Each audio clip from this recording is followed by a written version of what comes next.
नया हम लोग जानकारी लेंगे। देवदारू जो पेड़ है, निबंध है ये। छोटा सा निबंध है, बहुत लंबा नहीं है इनका। देवदारू का पेड़ जो होता है वो बहुत ही लंबा सा होता है, पतला सा। ऐसा लगेगा जैसे आकाश छू देगा, इतना लंबा इसका होता है। और नीचे में गहराई उतना ही होता है। जितना लंबाई होता है, ऊंचाई उसका, उतना ही गहराई नीचे तक होता है। तो इस पेड़ की ये विशेषता है। और शंकर भगवान का भी इसमें नाम आया है, शायद इसके नीचे बैठकर समाधि क्या करते थे। थोड़ा बहुत मैंने पढ़ा है, पूरा नहीं पढ़ा है। तो हम लोग अगर पढ़ेंगे तो इस पेड़ के बारे में पढ़ेंगे। हाँ। और क्या मैसेज मिलता है उसको हम लोग जरूर लेंगे। हर जो भी चीज होता है, कुछ भी, चाहे पेड़ हो चाहे कुछ भी कहानी हो, तो एक मैसेज छिपा रहता है। तो मुझे लगता है ये जीवन का मैसेज है कि कितनी भी परिस्थिति, कैसी भी परिस्थिति हो, अगर जो निकलना चाहेगा, जिसका उत्साह रहेगा, आत्मबल ऊंचा रहेगा, वो जरूर ऊंचा होकर रहता है, जरूर वो एक कामयाब पर्सन बनता है। तो देवदारू जो वृक्ष है उसी में से एक है। पता नहीं किसने इस पेड़ का नाम देवदारू रख दिया था। नाम निश्चय ही पुराना है, कालिदास से भी पुराना, महाभारत से भी पुराना। सींचे ऊपर की ओर उठता है। सींचे मतलब यहाँ पर गलत लिखा है, सीधे मिस प्रिंटिंग है, सीधे ऊपर की ओर उठता है। इतना ऊपर कि पास वाली चोटी के भी ऊपर उठ जाता है। एकदम दुर्लोक को भेद करने की लालसा। दुर्लोक मतलब क्या, ऐसा लगेगा जैसे आकाश। मतलब हम लोग कहाँ रहते हैं, बीच में रहते हैं। एक आकाश है, एक पाताल है, और एक बीच में हम लोग धरती का है। तो ऐसा लगता है कि ये पेड़ पूरा आकाश को भेद कर जाएगा। नीचे शाखाएं मर्त्य लीक को अभय दान देने की मुद्रा में फैलती चली जाती है। ऐसा लगता है कि इसकी जो नीचे शाखाएं हैं, मर्त्य लीक मतलब तो मृत्यु लोक जिसको बोलते हैं। मतलब नीचे में जो होता है, जो पाताल लोक है, तो उसमें आदमी कहाँ रहता है? उसमें आदमी तो न के बराबर है ना। मतलब अगर देखो, फिर कोई आया, ये बीच बीच में लोग आता रहेगा। तानिया है। तो ये जो है मृत्यु लोक, मृत्यु लोक जिसको बोलते हैं, पाताल लोक को। तो ऐसा लगता है कि उसमें वो जाता है तो लोगों को जीवन दान देने के लिए जाता है। मानो कह रही हो, भय नहीं, मैं जी हूँ। प्रत्येक शाखा को झबरीली टहनियों, कंटीले पत्तों के ऐसे लहरदार छंदों का वितान तानती है कि छाया चेरी सी अनुगमन करती है। ये विशेषता है देवदारू पेड़ का। कि किस तरह वो जब नीचे फैलती है, तो इसकी जो शाखा होती है कैसी होती है, झबरीली। झबरीली मतलब उसमें कांटा ओटा होता है, कटीला पत्ता होता है। वास्तव में मैंने देखा नहीं है, लेकिन मुझे लगता है कि मैं देखी हूँ, लेकिन ये नहीं मालूम है कि ये देवदारू का ही पेड़ है। मैंने देखा है, लेकिन ये मालूम नहीं है कि ये देवदार का ही पेड़ है। तो इसमें क्या होता है, कांटा होता है। अब देख लो, जिस पेड़ पौधे में कांटा हो, चाहे एकदम लंबा जाता है ना, तो ज्यादातर रेगिस्तान इलाकों में होता है ये सब, जहाँ पानी का सुविधा नहीं होता है। इसके लिए पानी नहीं भी रहेगा तो बढ़ता है। जिस आचार्य ने पति पाटी विहित निष्ठ जनानुमोदित सज्जा को छाया नाम दिया था, वह जरूर इस पेड़ की शोभा से प्रभावित हुआ था। पेड़ क्या है, किसी सुलझे हुए कवि के चित्त का मूर्तिमान छंद है। धरती के आकर्षण को अभिभूत करके लहरदार वितानों की श्रृंखला को सावधानी से संभालता हुआ विपुल व्योम की ओर एकाग्रीभूत मनोहर छंद। मतलब ये ऐसा लगता है कि वो कोई तपस्या कर रहा है, या फिर सावधानी से वो ऐसा लगता है कि धरती के आकर्षण को, जो मतलब धरती की तो धरती को आकर्षित करता ही है, उसके साथ साथ जो है आकाश की ओर भी वो क्या होता है, एकाग्र होकर जैसा मन को मोह लेने वाला एक क्षण मालूम पड़ता है। कौन? देवदारू पेड़। जैसे नीचे की ओर एकाग्रीभूत होता है, वैसे ही वह आकाश की भी तरफ क्या होता है, वह आकर्षित होता है। ऐसा नहीं है कि सिर्फ नीचे ही, वैसे ही ऊपर की तरफ भी बढ़ता है। जैसे अगर हम लोग कहेंगे कि गुरुत्वाकर्षण बल पर अगर हम ध्यान जाए हम लोग का, तो हम लोग बोलेंगे नहीं, कोई भी चीज होता है तो वो नीचे ही आती है, ऊपर क्यों नहीं जाता है। लेकिन देवदार वृक्ष को देखकर ऐसा नहीं लगता है कि गुरुत्वाकर्षण का उस पर बहुत ज्यादा प्रभाव पड़ता है। वो जितना ही ऊंचाई से आकाश की तरफ बढ़ता है देवदार वृक्ष, उतना ही गहराई से नीचे भी जाता है। ऐसा नहीं है कि सिर्फ ऊपर ही, नीचे भी जितना गहराई में है, ऊपर में उतने ही ऊंचाई में है, वो दोनों तरफ। कैसी शान है, गुरुत्वाकर्षण के जड़ वेग को अभिभूत करने की कैसी स्पर्धा है, प्राण के आवेग की कैसी उल्लासकार अभिव्यक्ति है। मतलब गुरुत्वाकर्षण, जो जितना ऊपर में उसका गुरुत्वाकर्षण है, उतना ही नीचे है। कैसा उसका वेग है, कैसा उसका उल्लास है। ऐसा बोला कि कुछ वो अभिव्यक्त कर रहा है। क्या देवताओं का दुलारा पेड़ नहीं तो क्या है। ऐसा लगता है कि भगवान का, देवता का वह बहुत दुलारा पेड़ है। बहुत ही प्यारा पेड़ है। कौन सा, देवदारू। देवदारू का मतलब होता है देवताओं का पेड़। देवदारू, देवदारू मतलब देव मतलब देवता, और दारू मतलब पेड़। उन देवताओं का जो प्यारा होता है उसको बोलते हैं देवदारू। तो ऐसा लगता है देवताओं का वह प्यारा दुलारा कौन सा पेड़ है, देवदारू। क्या यूं ही समाधि लगाने के लिए महादेव ने देवारू डूम वेदिका को ही पसंद किया था। अब देखो, इन लोगों को ऐसा लगता है देवदारू नाम न होकर, देवदारू नाम न होकर महादेव ने इसका नाम क्या दिया है, देवारू डूम वेदिका। तो को ही पसंद किया था। क्या अपना जो समाधि लगाते हैं, समाधि लगाने के लिए इसी पेड़ को पसंद किया था, देवारू डूम वेदिका, जिसको हम लोग कहते हैं देवदारू। कुछ बात होनी चाहिए, कोई नहीं बता सकता कि महादेव समाधि लगाकर क्या पाना चाहते थे, उन्हें कमी किस बात की थी। कालिदास ने बताया है कि उन्होंने इस प्रयोजनातीत निष्प्रयोजन तो कैसे कहें। ऐसा तो हम नहीं कह सकते, कालिदास ने बताया है कि ऐसा तो हम नहीं कह सकते कि कोई भी काम जो बिना प्रयोजन के होता है, बिना उद्देश्य के होता है, ऐसा तो हम नहीं कह सकते हैं। उसमें जरूर कुछ उद्देश्य है, उसमें जरूर कुछ ऐसी बात है जिससे कि वहां पर महादेव समाधि लगाते हैं। समाधि के लिए देव दारू द्रुम के नीचे वेदिका बनाई थी। उसके नीचे क्या, उस पेड़ के नीचे वेदिका बनाई थी। शायद इसलिए कि देव दारू भी अर्थातीत छंद है, प्राणों का उल्लास, नर्तन जड़ शक्ति के द्वारा आकर्षण को पराभूत करके विपुल व्योम मंडल में विहार करने का अर्थातीत आनंदा। मतलब ये जो देवदारू का जो पेड़ है अर्थातीत, इसमें कोई अर्थ है, अर्थ का छंद है। प्राणों का, इसमें क्या होता है, इस पेड़ के नीचे समाधि लगाने से क्या होता है, प्राणों में एक उल्लास, उल्लास छा जाता है। उल्लास नर्तन मतलब प्राण उसके नाचने लगते हैं। जड़ शक्ति के द्वारा आकर्षण मतलब जो जड़ शक्ति है उसको भी वो आकर्षित करता है। तो इसलिए जो है यहाँ पर महादेव ने समाधि लगाई होगी या लगाते हैं। विपुल व्योम मंडल में विपुल व्योम मंडल मतलब पूरे आकाश में विहार करने का अर्थातीत आनंदा, मतलब ऐसा लगता है कि वो पूरे आकाश में क्या है, वह विहार मतलब करना, घूमना, पूरा मतलब चक्कर लगाना उस आकाश का। बहुत ही अर्थ के साथ आनंद हम उठा सकते हैं। किसके नीचे बैठकर, देवदारू पेड़ के नीचे समाधि लगाकर। कहते हैं शिव ने जब उल्लास तिरेक में उद्दाम नर्तन किया था, तो उनके शिष्य तंडु मुनि ने उसे याद कर लिया था। देखो अभी आते जा रहा है।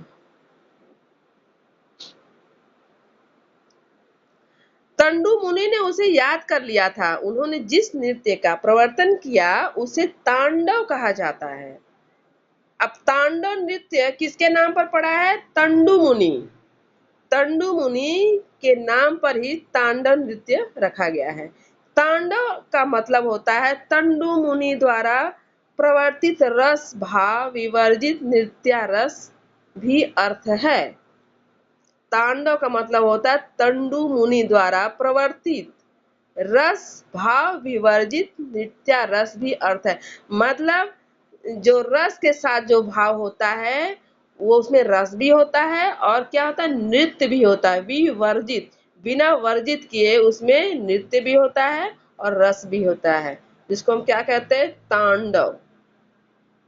भाव भी अर्थ है, परंतु तांडव ऐसा नाच है जिसमें रस भी नहीं है, जिसमें रस भी नहीं है, भाव भी नहीं, नाचने वाले का कोई उद्देश्य नहीं, मतलब नहीं, अर्थ नहीं, केवल जड़ता के द्वारा आकर्षण को छीन करके एकमात्र चैतन्य की अनुभूति का उल्लासा, यह एकमात्र लक्ष्य ही उसमें छंद भरता है। इसी से उसमें ताल पर नियंत्रण बना रहता है। इसमें एक तरफ क्या बोलता है कि इसमें रस भी है बिना भाव बिना विवर्जित किए, और दूसरी तरफ क्या है कि भाव भी अर्थ है। भाव का मतलब क्या होता है, अर्थ होता है, परंतु तांडव ऐसा नाच है जिसमें रस भी नहीं है। तांडव को बोला यहाँ पर जो तंडु मुनि के नाम पर तांडव नृत्य रखा गया है। इसमें बोल रहा है कि ऐसा नाच है जिसमें रस भी नहीं है, भाव भी नहीं है, नाचने वाले का कोई उद्देश्य भी नहीं है, मतलब नहीं है, अर्थ नहीं है, बस वो नाचता है, बस वो नाचता है, कोई उद्देश्य नहीं, बस उसमें वो आनंद लेता है, सिर्फ वही आनंद लेता है। केवल जड़ता के द्वारा आकर्षण को छीन करके एकमात्र चैतन्य की अनुभूति का उल्लास, यह एकमात्र लक्ष्य ही उसमें छंद भरता है। मतलब क्या है, जो जड़ है, जिसमें मतलब क्या सेंस नहीं है, जिसमें सोचने समझने की शक्ति ना हो, वो क्या आकर्षण को छीन करके एकमात्र चैतन्य की अनुभूति का उल्लास, एकमात्र मतलब क्या है कि प्रकृति में मिल जाना। जब प्रकृति में हम मिलेंगे तो हमको नहीं मालूम रहता है कि क्या छंद है, क्या रस है, क्या भाव है, क्या उद्देश्य है, हमको कुछ भी नहीं मालूम रहता है। हमको सिर्फ यह मालूम रहता है कि बस हम प्रकृति के साथ, हम यूनिवर्स के साथ मिल गए हैं, क्योंकि हमारा जन्म जो है यूनिवर्स और प्रकृति से हुआ है। और फिर हम जब उसमें मिल जाते हैं तो कोई अर्थ ही नहीं होता कि भाव क्या है, अर्थ क्या है, उद्देश्य क्या है, क्या लाभ है, क्या हानि है, इससे कोई मतलब नहीं रहता। तो तांडव नृत्य ऐसा है कि जब हम उसमें मिल जाते हैं, पूरा खो जाते हैं, तो सारा जो हमारे आसपास क्या हो रहा है उसको हम क्या करते हैं, भूल जाते हैं। एकमात्र चैतन्य, मतलब चैतन्य अवस्था में हो जाते हैं। मतलब ऐसा लगता है कि हम दूसरे वर्ल्ड में चले गए, यूनिवर्स में चले गए हैं। तो यह नियंत्रण बना रहता है किसमें, तांडव नृत्य में। एकाग्री भाव छंद की आत्मा है। एकाग्र, अगर एकाग्र भाव से आप तांडव कर रहे हैं, तांडव नृत्य कर रहे हैं, तो छंद की क्या होती है, आत्मा होती है। अगर यह न होता तो शिव का तांडव बेमेल धमा चौकड़ी और लष्टम पष्टम उछल कूद के सिवा और कुछ न होता। आज जो नृत्य है वह क्या है, हम आपको दूसरे को दिखाते हैं, रिझाते हैं, खुश करते हैं, लेकिन तांडव नृत्य ऐसा नहीं है।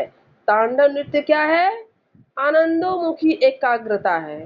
तांडव की महिमा आनंदोमुखी एकाग्रता में है।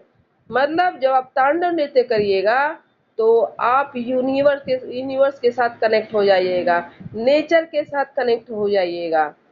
आपको तब यह नहीं होगा कि क्या अच्छा है, क्या बुरा है, इसका अर्थ क्या है, भाव क्या है, लाभ क्या है, हानि क्या है, किसको अच्छा लग रहा है, किसको बुरा लग रहा है, इससे मतलब नहीं रहता है।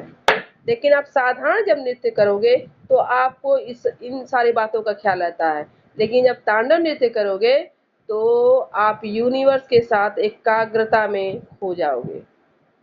समाधि होती है, तांडव नृत्य का मतलब होता है समाधि। समाधि भी एकाग्रता चाहती है। ध्यान धारणा और समाधि की एकाग्रता से ही योग सिद्ध होता है। बाह्य प्रकृति के द्वारा आकर्षण को छीन करने का उल्लास तांडव है। बाह्य प्रकृति के द्वारा आकर्षण को छीन करने का उल्लास तांडव, मतलब जो बाहरी जो आकर्षण है बाह्य प्रकृति के द्वारा, जिसको कि हम लोग नकली को असली, असली को नकली समझ रहे हैं, उसको वो छीन करने का कि मतलब अगर असल में अगर आप नृत्य कर रहे हैं तो आप यूनिवर्स के साथ कनेक्ट हो जाइएगा और आप एक किस्म का समाधि करेंगे।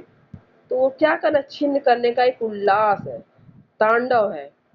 अंतः प्रकृति के असंयत फिकाव को नियंत्रित करने के उल्लास का नाम ही समाधि है।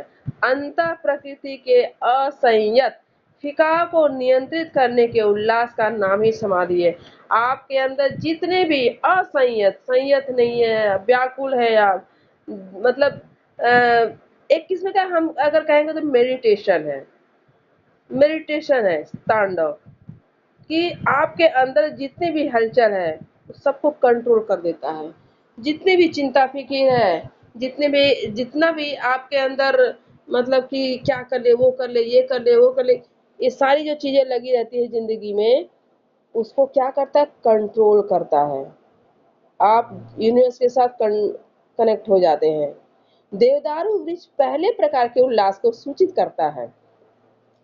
शिव का निर्वात निष्कंप इव प्रदीपः रूप दूसरे प्रकार के, ये संस्कृत में दिया गया श्लोक। शिव का निर्वात मतलब संस्कृत में निष्कंप इव प्रदीपः रूप दूसरे प्रकार के, दोनों में एक ही छंद है। शिव ने समझ बूझकर ही देवदारू ध्रुम की वेदिका को पसंद किया होगा। देवदारू के नीचे समाधिस्थ महादेवा तुक मिल रहा है।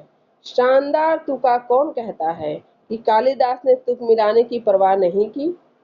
मेरा मन कहता है कि कालिदास भी तुकाराम थे। तुकाराम मतलब जो तुक मिलाकर रचना करता है या कविता लिखता है। तुक मिलाने के मौजी वाग विलासी, मगर ये तुक भोड़े किस्म के नहीं थे, यह तो निश्चित है। झगरे रगरे बगरे जगरे ये भी कोई तुक है, मगर सारी दुनिया इसी तुक को तुक कहती आ रही है। कुछ न कुछ तो होगा ही, सारी दुनिया पागल नहीं हो सकती है।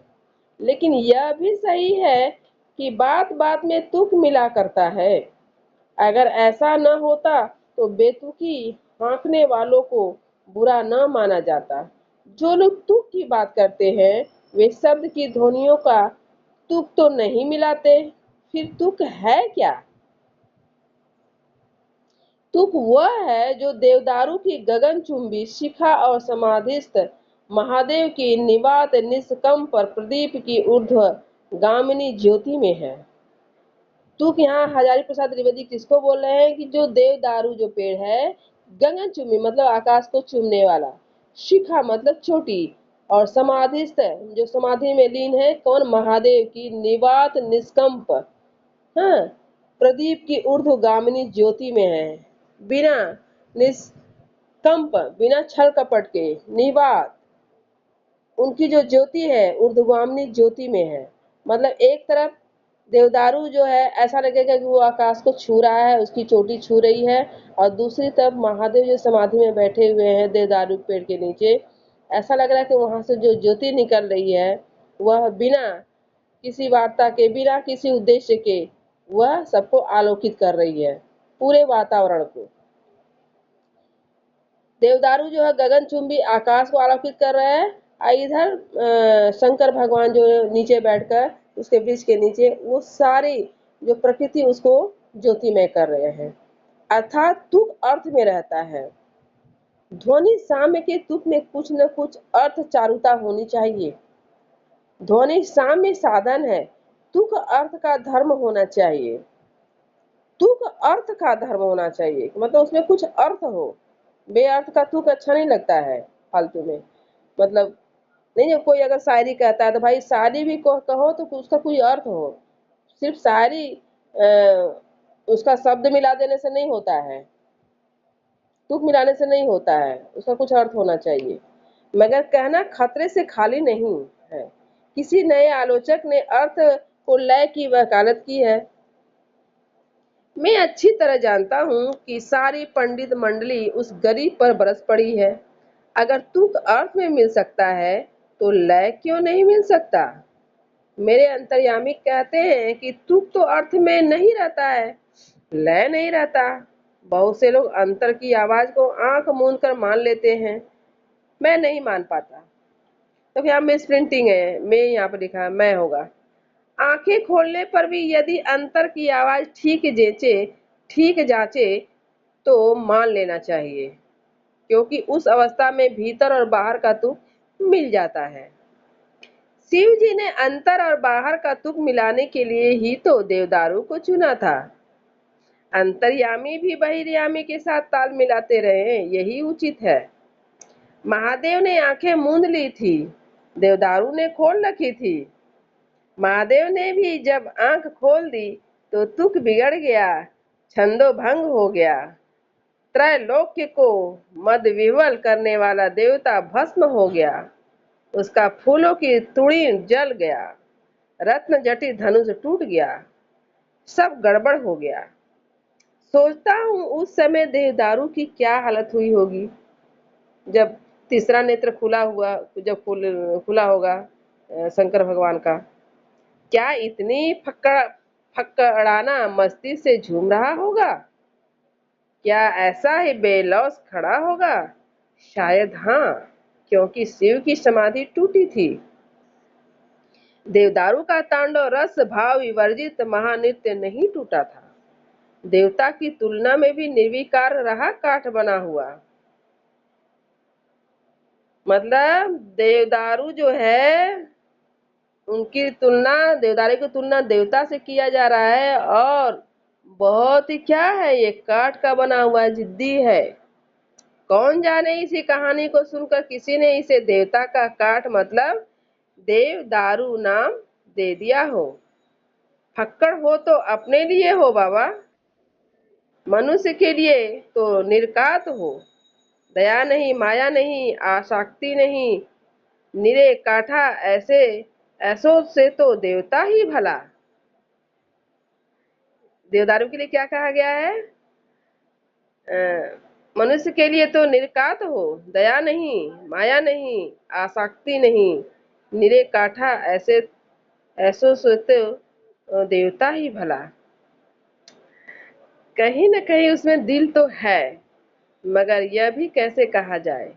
देवता के दिल होता तो लाज शर्म भी होती, लाज शर्म होती तो आंखों की पलकें भी कांपती। लेकिन देवता है कि ताकता रहता है, पलक उसकी झेपती ही नहीं। एक क्षण के लिए उसने आंखें मूंदी कि अनर्थ हुआ। बहुत सावधान, सदा जागृत। देवदारू के बारे में कहा जा रहा है, ये तो देवता अगर होता तो देवता को तो दिल होता है, उसको लाज शर्म होती है, और वो बहुत सारी क्रियाकलाप करता है, लेकिन ये तो कुछ भी नहीं करता है। ये कैसा देवता है भाई, हमेशा देखता रहता है, उसकी पलकें कभी झिपती नहीं है, जैसा है वैसा ही रहता है। ये कैसा देवता है? और इसकी तुलना देवता से की जाती है। अलबत्त महादेव इन देवताओं से भिन्न थे। जहाँ आंखें झुकनी चाहिए वहाँ उनकी आंखें झुकती थी, जहाँ टकटकी बंधनी चाहिए वहाँ बंध जाती थी। पार्वती जब वसना पुष्पों के आवरण से सजी हुई संचारिणी पल्लविनी लता की भांति उनके सामने आई तो उनके पार्वती बिंब फल के समान अधरोष्ट वाले मोहक मुख पर उनकी टकटकी वेंच गई। मतलब पार्वती जब संज कर आई फूल लगाकर, तो उनकी टकटकी उन पर मतलब उनसे हटी ही नहीं, उनको ही देखती रही। महादेव उनको ही देखते रहे। फिर उनकी आंखें झुकी भी। वे मनुष्य के समान विकारग्रस्त हुए। जैसे आम आदमी का जो रिएक्शन होता है वैसे ही महादेव का भी हुआ। वे देवताओं में मनुष्य थे। महादेवा उस दिन देवदारू चूक गया। महादेवा देवदारू को बोला जा रहा है, वह सब देखता रहा। मतलब देवदारू वृक्ष के नीचे ही ये सब काम हो रहा है। पार्वती जी सच कर आ रही है, उनको महादेव जी देख रहे हैं। जैसे सामान्य होता है लोगों में, आम मनुष्य में, वैसा ही उनके ही बीच में हो रहा है। ये सब कुछ देवदारू देख रहा है, लेकिन देवदारू पर कोई असर नहीं हो रहा, टस से मस नहीं हो रहा है। इतना बड़ा अनर्थ हो गया और आपने अवधूतपन का बहाना नहीं छोड़ा। वह महावृक्ष नहीं बन सका, देवदारू बन गया। आंखें खोले रहना भी कोई तुक की बात है। महावृक्ष वनस्पति होते हैं जिनमें भावुकता तो नहीं पर सार्थकता होती है, जो फूल तो नहीं देते पर फल देते हैं। अपुष्या फलवंतो ये। देवदारू चूक गया, वनस्पति की मर्यादा से वंचित रह गया। तो क्या हुआ? यह सब मनुष्य की आत्म केंद्रित दृष्टि का प्रसाद है। देवदारू को इससे क्या लेना देना? देखो भाई, हम लोग जैसा देखते हैं वैसा, जैसा सोचते हैं वैसा देखते हैं। तो आप जैसा देख रहे हो वैसा सोच रहे हो, जैसा सोच रहे हो वैसा देख रहे हो। तो उसमें देवदारू का क्या दोष है? देवदारू को उससे कोई लेना देना नहीं। आप कैसा सोच रहे हैं, क्या कर रहे हो, वही आपका मामला है। वह तो जैसा है वैसा ऐसा बना हुआ है। तुम उसे वनस्पति कही कहीं या देवता का काट कहो। तुम्हें अच्छा लगता है तो अच्छा नाम देते हो, बुरा लगता है तो बुरा नाम देते हो। नाम में क्या धरा है? मुमकिन है इसका पुराना नाम देवतरु हो। देवता का तरु नहीं, देवता भी और तरु भी। देव होकर वह छंद है, तरु होकर अर्थ है। छंद समष्टि व्यापिनी जीवन गति के समानांतर चलने वाले व्यष्टिगत प्राणवेग का नाम है। अर्थ समाज स्वीकृत प्राप्त संकेत हुआ करता है। जहाँ बैठकर लिख रहा हूँ वहां ऊपर और नीचे पर्वत पृष्ठ पर देवदारू वृक्षों की सोपान परंपरा सी दिख रही है। कैसी मोहक शोभा है। वृक्ष और भी हैं, लोगों के ने नाम भी बताए हैं, पर सब छिप गए हैं। दिखते हैं आकाश चुंबी देवदारू, ऐसा लगता है कि ऊपर वाले देवदारू वृक्षों की फुनगी पर से लुढ़का दिया। जाऊं तो फुनगियों पर ही लौटता हुआ हजारों फीट नीचे तक जा सकता हूँ अनायासा, पर ऐसा लगता ही भर है। भगवान करे कोई सचमुच लुढ़का दे, हड्डी पसली चूर हो जाएगी। जो कुछ लगता है वह सचमुच हो जाए तो अनर्थ हो जाए। लगने में बहुत सी बातें लगती है, इसलिए कहता हूँ कि लगना अर्थ नहीं होता, कई बार अनर्थ होता है। अर्थ वास्तविकता है, वास्तविक जगत की सच्चाई है। लगता है सो मन का विकल्प है, अंतर जगत की स्पृहा मात्र है। छंद है, दोनों में कहीं ताल तुक मिल जाता तो काम की बात होती। नहीं मिलता, यह सुखेद की बात है। ताल तुक मिलना अर्थ है, न मिलना अनर्थ है। अपने से ही यहाँ पर हजारी प्रसाद द्विवेदी कभी देवदारू का समर्थन करते हैं, कभी कभी उससे गुस्सा होते हैं, कभी अपने मन को ही ये बोलते हैं। मतलब कभी नेगेटिव कभी पॉजिटिव बातें बोलते हैं देवदारू के बारे में। तो जैसा सोच रहे हैं वैसा वो बोल रहे हैं, लेकिन देवदारू को इससे कोई फर्क नहीं पड़ने वाला कि आप क्या सोच रहे हैं। प्रत्येक व्यक्ति के मन में कुछ न कुछ लगता ही रहता है। मजेदार बात यह है कि व्यक्ति का लगना अलग अलग होता है। अलग अर्थात जो न लगे, लगता है पर नहीं लगता, यह भी कोई तुक की बात हुई। तुक की बात तब होती जब लगना अलग लगना न होता। इसीलिए कहता हूँ कि तुक अर्थ में होता है। जिसने इस पेड़ का नाम देवदारू दिया था उसे क्या लगा था, कह नहीं सकता। बात औरों को भी कमोबेग लगी होगी, तभी सबने मान लिया। जो सबको लगे सो अर्थ, एक को लगे बाकी को न लगे तो अनर्थ।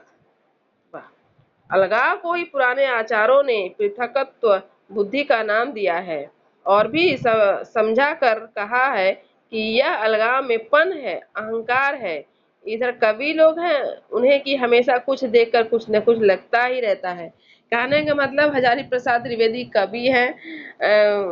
उनके मन में तो बहुत सारी जो कल्पनाएं हैं जन्म लेती रहती हैं, तो उससे कुछ लेना देना नहीं है भाई। आप कवि हैं, कुछ भी सोच सकते हैं, तो सोचना आपका काम है, और मुझे जैसा रहना वैसा ही रहेंगे।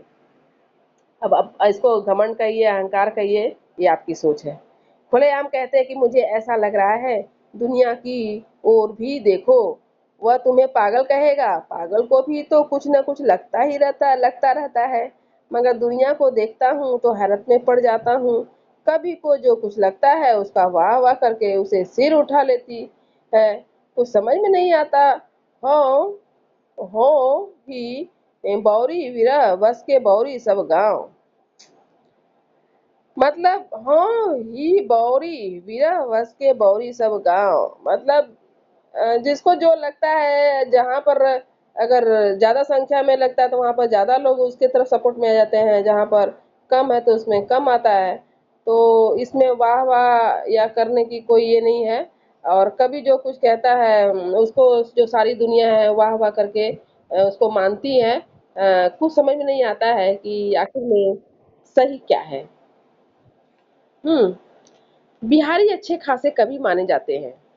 उन्हीं की बात याद आ गई थी। बात इतनी ऐसी थी कि कोई विरह की मारी स्त्री कह रही है कि मैं ही पागल हो गई हूँ या सारा गांव ही पागल हो गया है। अब देखो जो जैसा रहता है वैसा ही सोचता है। अब जिसको मतलब अपने जो प्रेमी है उससे अगर उसको धोखा मिला है तो उसको लगेगा कि सारा ही जो लड़का है, सारे जो मनुष्य हैं, सारे जो आदमी की जो जात है, हैं, मेल की जो जात है, वह सभी लोग गंदा होता है, वो लोग मतलब दुष्ट होता है ये। तो वो सारे मर्दों को दुष्ट कहेगी। और एक पागल है तो सबको सोचेगा वो पागल ही है। तो जैसा जो रहता है वैसा ही वो सोचता है। तो सोचने की कोई सीमा नहीं है, आप जो भी सोच सकते हैं। तो इसमें जो लिखा गया था ये वाली चीज, हो ही बौरी वीरा वस के बौरी सब गाँव। इसका मतलब है कि ये जो औरत है, स्त्री है, वह विरह में है, वह अपनी प्रेमी के विरह में है।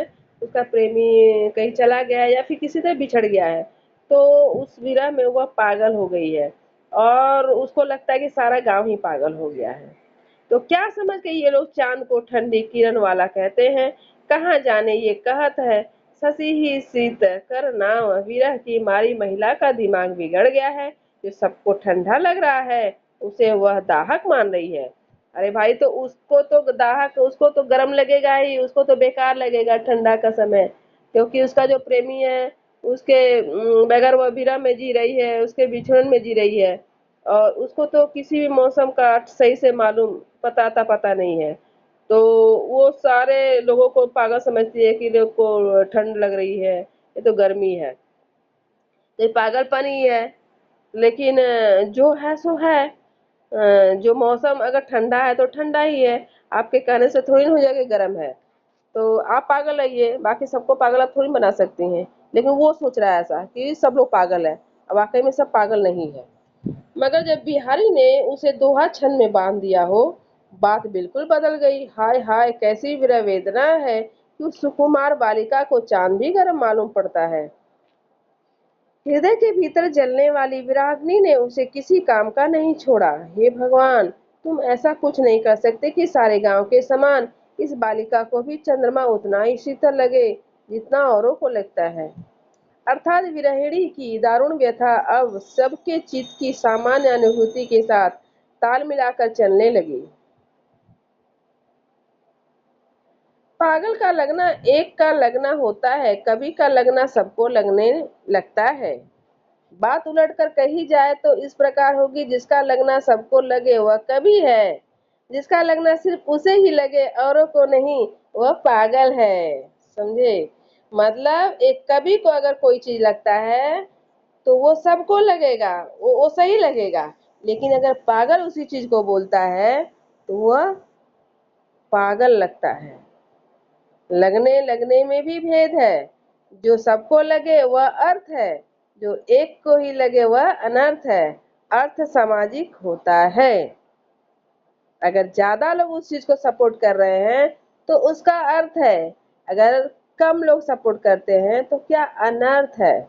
इसका मतलब यह क्या है कि आपकी बातों को अगर ज्यादा लोग मान रहे हैं, ज्यादा लोग भाव दे रहे हैं तो आपकी बात सही है। अगर आपकी बातों को ज्यादा लोग नहीं मान रहे हैं तो वह बात गलत है, वह बात सही ही हो। लेकिन अगर एक पागल बोलेगा तो उसकी बात कोई नहीं सुनेगा। लेकिन वो उसी बात को अगर कोई पैसा वाला पढ़ा लिखा सेलिब्रिटीज अगर बोलता है, उसकी बातों को सभी सुनेंगे। अब तुम लोग देख लो, एक एग्जांपल मैं देती हूँ साबुन का ही। कोई भी प्रोडक्ट हो, अभी तो एडवर्टीजमेंट का जमाना है, विज्ञापन का जमाना है। तो उसी साबुन को अगर एक अननोन पर्सन अगर कोई एडवर्टाइज करता है तो उतना उसको भाव नहीं मिलेगा, उसको लोग नहीं खरीदेंगे। लेकिन एक सेलिब्रिटीज, कोई बॉलीवुड का या फिर कोई नेता, कोई भी ऐसा सेलिब्रिटी जिसको कि सभी लोग जानते हैं, अगर वो उसको करता है एडवर्टाइज, तो ज़्यादा बिकेगा, उसको ज़्यादा लोग ध्यान देंगे। तो ये होता है नाम का असर। उसी चीज को कौन बोल रहा है, कौन बोल रहा है, तब उसको भाव मिलेगा। मगर देवदारू नाम केवल नाम ही नहीं है। मैंने अपने गांव के एक महान भूत भगावन ओझा को देवदारू की लकड़ी से भूत भगाते देखा है। आजकल के शिक्षित लोग भूत में विश्वास नहीं करते, वे भूत को मन का वहम मानते हैं। पर गांव में भूत लगते मैंने देखा है, भूत भागते भी देखा है, भूत भी लगता है। सब लगा लगी वहम ही होती होगी। आंखों को भी बिहारी जानते थे, कह गए हैं लगा लगी लोचन करे, नाहक मन बेच जाए। नाहक अर्थात बेमतलब निरर्थक। आंखों को भी मतलब लगे तो लगे, अब किसको क्या लगता है उसमें, वो आपका भाई प्रॉब्लम है। किसी को भूत लगता है, किसी को नहीं लगता है, कोई सच मानता है, कोई नहीं सच मानता है। तो भाई अपनी अपनी लगा लगी है, कोई मानता कोई नहीं मानता है। तो बोल रहे हैं कि लगा लगी लोचन करे, नहीं लगना कौन करता है, आंखें करती है। नाहक मन बेच जाए, बिना मतलब का मन को क्यों इसमें बीच में लाया जाता है। नाहक अर्थात बिना मतलब का इसमें मन को क्यों लाया जाता है। लगने न लगने वाला तो आंखें करती है, आंखें देखती है, फिर बिना मतलब को मन को इसमें क्यों लाया जाता है। अब हजारी प्रसाद द्विवेदी जी कह रहे हैं कि हमारे गांव में एक पंडित जी थे, अपने को बहुत ही विद्वान महाविद्वान मानते थे। विद्या उनके मुंह से फचाफच निकला करती थी। शास्त्रार्थ में वे बड़े बड़े दिग्गजों को हरा देते थे, विद्या के जोर से नहीं, फचफचाहट के आघात से। प्रतिपक्षी मुंह पोंछता हुआ भागता था, मतलब जब बोलते थे तो उनके मुंह से थूक निकलता था, या फिर कुछ खाते होते होंगे। हाँ, तो उनके पास कोई जल्दी बैठता नहीं था कि भाई ये तो ऐसा आदमी बोलता है कि सारा जितना विटामिन है मुंह का, वो सब हम लोग के ऊपर पड़ जाता है। तो लोग मुंह पोंछने लगते थे, मुंह पोंछते हुए भाग जाते थे। अगर कुछ कैड़े का हुआ तो दैहिक बल से जय पराजय का निश्चय होता था। मेरे सामने ही एक बार खासी गुत्थम गुत्थी हो गई, मतलब मारा पीटी हो गया। हाँ, तो गांव ज्वार के लोगों को पंडित जी की विद्या पर भरोसा नहीं था, पर उनकी फचाफच वाणी और भीम काया पर विश्वास अवश्य था। मतलब बोलते थे तो उनके मुंह से मतलब थूक निकलता था, और उनका जो शरीर था बहुत विशाल था। शास्त्रार्थ में पंडित जी कभी हारे नहीं। शास्त्रार्थ में मतलब जानकारी में, किसी चीज के बारे में जानकारी है, पूछना हो तो बताना हो तो वो कभी हारे नहीं है। कम लोग जानते हैं कि शास्त्रार्थ में कोई हारता नहीं, हराया जाता है। पंडित जी के यजमान जम के उनके पीछे लाठी लेकर खड़े हो जाते थे, तो उनकी विजय निश्चित हो जाती थी। पंडित जी केवल बड़े दिग्गज विद्वानों को ही नहीं, आसपास के भूतों को भी पराजित करने में अपना प्रतिद्वंदी नहीं जानते थे। मतलब पंडित जी भूत भगाना हो या लड़ाई करना हो, सब में क्या थे, बहुत ही आगे थे, पछाड़ देते थे। गायत्री का मंत्र जो उनके मुंह से आल्हा जैसा सुनाई देता था, और देवदारू की लकड़ी उनके आंख थे। एक बार वे बगीचे से गुजर रहे थे, घोर अंधकार, भयंकर सुनसान। क्या देखते हैं कि आगे दनादन केले गिर रहे हैं। पंडित जी का अनुभवी मन तुरंत ताड़ गया कि कुछ दाल में काला है। मनुष्य इतनी तेजी से ढेले नहीं फेंक सकता। उनको लगा कि कोई मार रहा है क्या हमको, दुश्मन मेरा। लेकिन बोल रहे हैं कि इतना तेजी से कोई ढेला फेंकेगा, वहां तो केला गिर रहा है दनादन। पंडित जी डरने वाले नहीं थे, पीछे मुड़कर ललकारा, अरे केवन है। केवन अर्थात कौन। पीछे मुड़कट्टा घोड़े पर चढ़ा चला आ रहा था। टप टप टप टप टप्पा। यहाँ पाठकों की जानकारी के लिए बता दूं कि एक बार मैंने अपने गांव में भूतों के जाति भेद की जांच की थी। हजारी प्रसाद द्विवेदी बोल रहे हैं। कुल 23 किस्म के हैं भूत। बाप रे बाप, 23 भूतों की जाति के, बाप रे। भूत का जाति 23 होता है। मुड़कट्टा एक भूत ही है जिसे मूड़ी नहीं रहता है। मूड़ नहीं, छाती पर 2 आंखें मसाल की तरह जलती रहती है। बाप रे बाप। छाती पर 2 आंख होता है और वो भी जैसे लग रहा है कि दीपक जल रहा हो, मसाल जलता हो, बड़ा सा जो मसाल होता है। घोड़े पर चढ़कर चलता है। तो पंडित जी से उलझने की हिमाकत की इस मुड़कट्टे ने। अरे, भूत के बारे में भी तुम लोग जान जाओ। देखो, एक भूत होता है जिसका कि सर नहीं होता है। डरने वाला कोई और होता है। पंडित जी ने जूता उतार दिया। वह गायत्री मंत्र के पाठ में बाधक था। झमाझम गायत्री पढ़ने लगे। देवदारू की लकड़ी मुट्ठी में थी। दे रद्दे पर रद्दा। बेचारा मुड़कट्टा त्राही त्राही कर उठा। अब की बार छोड़ दो पंडित जी, पहचान नहीं सका था। अब फिर यह गलती नहीं होगी। आज मैं तुम्हारा गुलाम हुआ। पंडित जी का ब्राह्मण मन पसीज गया। नहीं तो यह सारे गांव जवार का कंटक समाप्त हो गया होता। मैंने यह कहानी स्वयं पंडित जी के मुंह से सुनी थी। अविश्वास करने का कोई उपाय नहीं था। First hand information first hand information था। उस दिन मेरे बालचित पर देवदारू की धाक जम गई थी। अब भी क्या दूर हुई है। आज देवदारू के जंगल में बैठा हूँ। लाख लाख मुड़कट्टों को गुलाम बना सकता हूँ। भूतों में जैसे मुड़कट्टे होते हैं, आदमियों में भी कुछ होते हैं। मस्तक नाम की चीज उनके पास होती नहीं है। दिमाग नहीं होता है।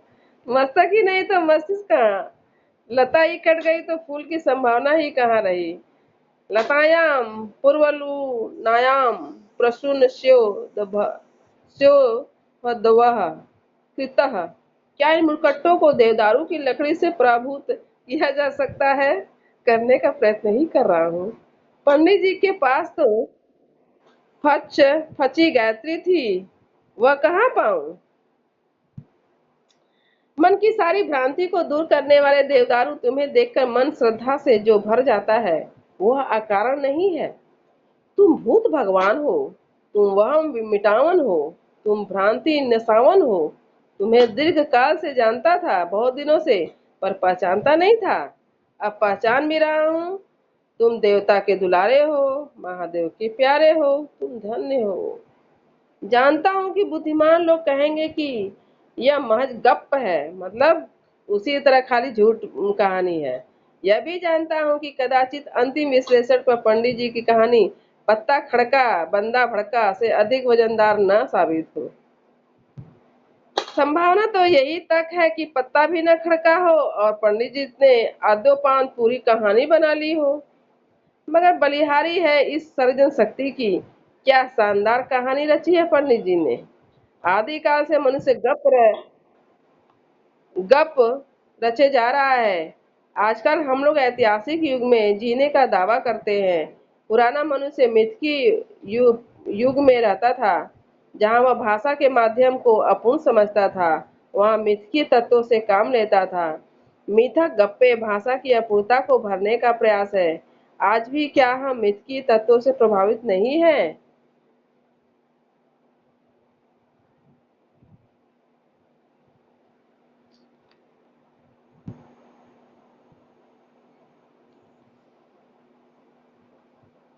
और लोग सब कहाँ चला गया। ये लोग कहाँ चला गया सब। लास्ट तक जो रहेगा उसी का खाली रहेगा, अटेंडेंस रहेगा। आता है लोग अटेंडेंस के लिए फिर चला जाता है।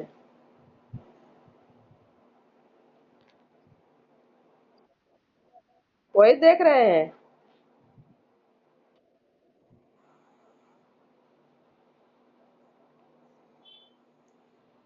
आज भी क्या हम मिथ के तत्वों से प्रभावित नहीं हैं। भाषा बुरी तरह अर्थ से बंधी हुई है।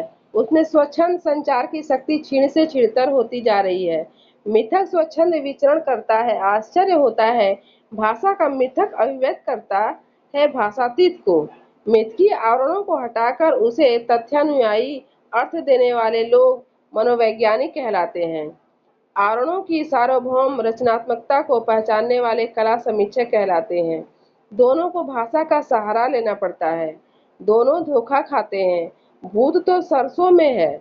जो सत्य है वह सर्जना शक्ति के हिरण्य पात्र में मुंह बंद किए ढका ही रह जाता है। एक पर एक गप्पों की परतें जमती जा रही है। सारी चमक सीपी को चमक में चांदनी देखने की तरह मन का अभ्यास मात्र है। गप कहाँ नहीं है, क्या नहीं है, मगर छोड़िए भी। देवदारू भी सब एक से नहीं होते। मेरे बिल्कुल पास में जो है वह जरट भी है, खुसट भी। जरा उसके नीचे की ओर जो है वह सनकी सा लगता है। एक मोटे राम खड्ड के एक प्रांत पर उगे हैं, आधे जमीन में आधे अधर में, आधा हिस्सा ठूंठ आधा जगर मगर। सारे कुनबे के पाथा जान पड़ते हैं। एक अल्हड़ किशोर है, सदा हंसता सा, कवि जैसा लगता है। जी करता है इसे प्यार किया जाए। सदा से ऐसा होता आया है। हर देवदारू का अपना व्यक्तित्व होता है। ये कितना कमनीय था कि बैल की ध्वजा वाले महादेव ने उसे अपना बेटा बना लिया था। पार्वती माता की छाती से दूध करक पड़ा था। कालिदास खुद कह गए हैं। मगर कुछ लोग ऐसे होते हैं कि उन्हें समय धान 22 पसेरी दिखते हैं। वे लोग सबको एक ही जैसा देखते हैं। उनके लिए वह खुसट, वह पाथा, वह सूम, वह सनकी, वह झबरैला, वह चपरगेंगा, वह गदरौना, वह खिटखिटा, वह झक्की, वह झुमरेला, वह धोखरा, वह नटखटा, वह चुनमुन, वह बांकुरा, वह चौरंगी, सब समान है। महादेव जी के प्यारे बेटे के कमनीय व्यक्तित्व को भी सब नहीं पहचान सकते थे। एक मदमत्त गजराज आए और अपने गंड स्थल की खाज मिटाने के लिए उसी पर पिल पड़े। जड़ें हिल गई, पत्ते झड़ गए, खाल छूट गई और आप खाज मिटाते रहे। महादेव जी को बड़ा क्रोध आया। आना ही था, उन्होंने उसकी रक्षा के लिए एक सिंह तैनात कर दिया। पर मेरे सामने जो अल्हड़ कवि है, इसका क्या होगा? वह तो कहिए कि इचर इधर हाथी आते ही नहीं। फिर भी डर तो लगता ही है। हाथी ना सही, गधों और खच्चरों से तो शहर भरा पड़ा है। लेकिन मैं जिधर हूँ उधर वे भी कम ही आते हैं। गाहे बगाहे आ भी जाते हैं, पर उन्हें देवदारू की तरफ देखने की फुर्सत नहीं होती। उन्हें देखने को और बहुत सी चीजें मिल जाती हैं। बहरहाल कोई खास चिंता की बात नहीं। इस देश के लोग पीढ़ियों से सिर्फ जाति देखते आ रहे हैं। व्यक्तित्व देखने की उन्हें न आदत है, न परवाह है। संत लोग चिल्लाकर थक गए कि मोल करो तलवार को, पड़ा रहन दो म्यान के मोल, भाव से बाजार गर्म। व्यक्तित्व को यहाँ पूछता ही कौन है? अर्थ मात्र जाति है, छंद मात्र व्यक्ति है। अर्थ आसानी से पहचाना जा सकता है क्योंकि वह धरती पर चलता है। छंद आसानी से पकड़ में नहीं आता, वह आसमान में उड़ा करता है। बात यह है कि जब मैं कहता हूँ कि देवदारू सुंदर है, तो सुनने वाले सुंदर का एक सामान्य अर्थ ही लेते हैं।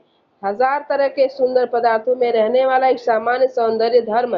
सौंदर्य का कौन सा विशिष्ट रूप मेरे हृदय में उल्लास तरंगित कर रहा है, यह बात बस मैं ही जानता हूँ। अगर मुझ में इस बात को कहने की शक्ति नहीं हुई, तो यह गूंगे का गुण बनी रह जाएगी।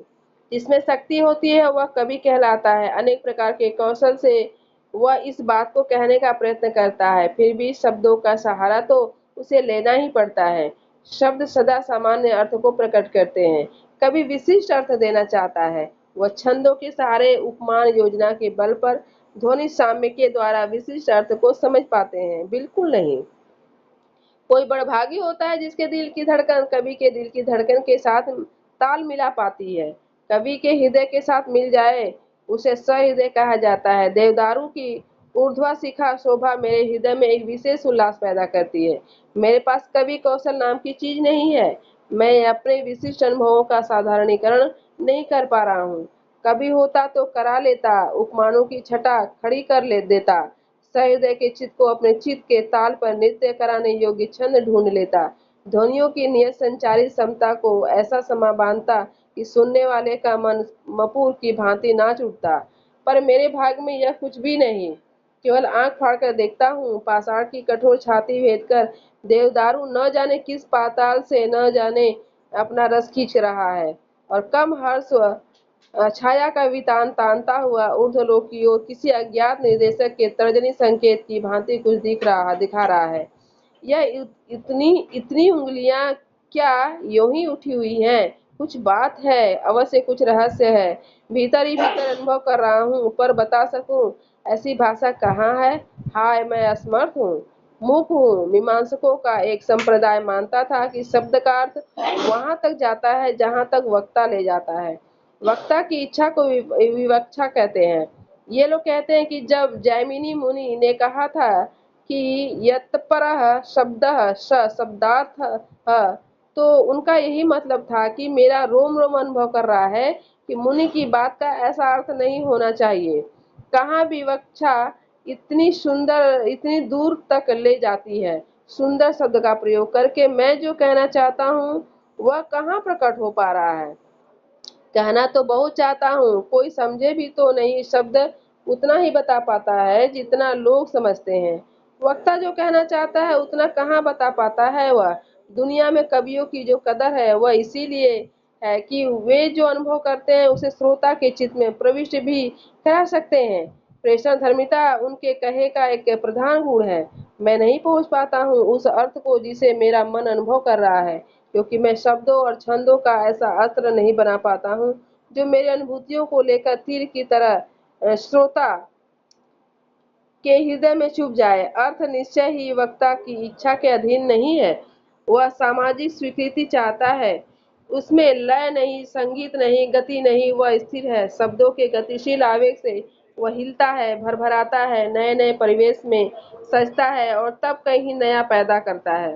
अर्थ में लय नहीं होता, वह लय के सारे नया अर्थ देता है। लेकिन देवदारू है शानदार वृक्ष। हवा के झोंकों से जब हिलता है तो इसका अभिजात्य झूम उठता है। कालिदास ने इसी हिमालय के उस भाग की जहाँ से भागीरथी के निर्झर झरते झरते रहते हैं शीतल मंद सुगंध पवन की चर्चा की थी। उन्होंने शीतलता को भागीरथी के निर्झर शिखरों की देन कहा, सुगंधी को आसपास के वृक्षों के पुष्पों के संपर्क की बदौलत घोषित किया, लेकिन मंदी के लिए मुंह कंपित देवदारू को उत्तरदायी ठहराया। देवदारू के बारंबार कंपित होते रहने में एक प्रकार की मस्ती अवश्य है। युग युगांतर की संचित अनुभूति न ही मानो यही मस्ती प्रदान की है। जमाना बदलता रहा है, अनेक वृक्षों लताओं ने वातावरण से समझौता किया है, कितने ही मैदान में जा बसे हैं और खासी प्रतिष्ठा प्राप्त कर ली है, लेकिन देवदारू है कि नीचे नहीं उतरा, समझौते के रास्ते नहीं गया, उसे अपनी खानदानी चाल नहीं छोड़ी। झूमता है तो ऐसे मुस्कुराता है हुआ मानो कह रहा हो, मैं सब जानता हूँ, सब समझता हूँ। तुम्हारे करिश्मे मुझे मालूम है, मुझ में तुम क्या छिपा सकते हो। मैं तो मोह ते दुरैहो कहा सजनी, निहुरे निहुरे कहूँ ऊँट की चोरी। हजारों वर्ष के उतार चढ़ाव का ऐसा निर्मम साथी दुर्लभ है। तो कहने का मतलब है देवदारू जो वृक्ष है वह हमेशा ऊपर ही पहुंचा है और हंसता ही है, झूमता रहता है। उससे कोई फर्क नहीं पड़ता है कि उसके बारे में कौन क्या सोच रहा है। ठीक है, तो इसका मैसेज यही है कि हमारे जीवन में कि हम ऊंचाई पर उठते रहें, चलते रहें। पीछे दुनिया क्या बोल रही है हमारे बारे में, क्या सोच रही है, क्या, उससे कोई मतलब नहीं है। हम जो काम कर रहे हैं वो काम में हमको आगे बढ़ना चाहिए।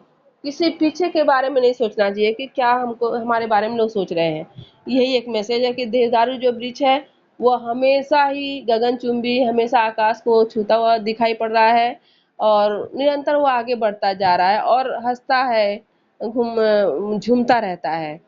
तो ये देवदारू वृक्ष जो है बहुत ही सुंदर वृक्ष है। जितना ही वह ऊंचाई को प्राप्त कर रहा है उतनी ही गहराई तक वह जमीन के अंदर भी है। तो आप लोग का ये देवदारू का जो निबंध है छोटा सा ही था, बहुत लंबा नहीं था, हजारी प्रसाद त्रिवेदी का। तो ये समाप्त होता है। उसके बाद हम ले आएंगे विद्या निवास मिश्र का है मेरे राम का मुकुट भीग रहा है। ठीक है, तो आज यही ये समाप्त हो रहा है आप लोगों का निबंध। तो आज के लिए इतना ही, धन्यवाद।